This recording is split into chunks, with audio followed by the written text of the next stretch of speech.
इमाम अहमद रजा खान की शायरी, आपका कलाम हमारी महफिलों की जान है, पढ़ा जाता है। हुजूर आला हजरत ने लिखा, सबसे आला व बाला हमारा नबी कहा जाता है। आला हजरत ने लिखा, मुस्तफ़ा जाने रहमत पे लाखों सलाम कहा जाता है। आला हजरत ने लिखा, ज़मीनो ज़मा तुम्हारे लिए, मकीनो मकां तुम्हारे लिए। दोस्तों, ये सारे कलाम आला हजरत के हैं, लेकिन याद रखना, आला हजरत एक शायर का नाम नहीं है, एक मौलूद खां का नाम नहीं है। आला हजरत तो जमाने के एक इमाम का नाम है, इमाम अहले सुन्नत हैं। आला हजरत क्यों हैं? उस जमाने के जितने उलमा थे उनको हजरत कहा जाता था।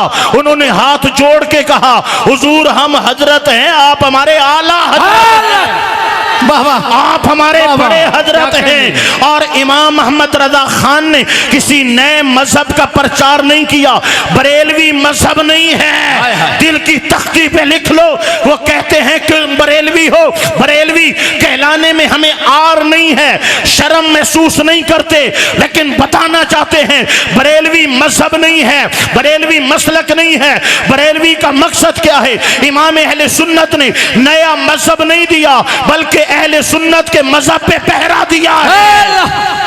और 1400 साल में जो कुछ अहले सुन्नत की ताईद में लिखा गया था, उसका निचोड़ निकाल कर इमाम अहमद रजा खान ने पेश कर दिया है। बरेली तो निस्बत है, जिस तरह मुझे भोरवी कहते हैं, भोर शरीफ का नौकर हूं तो भोरवी बन गया, सियाल शरीफ का खादिम है तो सियालवी बन गया, गोलड़े शरीफ का नौकर है तो गोलड़वी बन गया, पीर सैफुर रहमान साहब का नौकर है तो सैफी बन गया।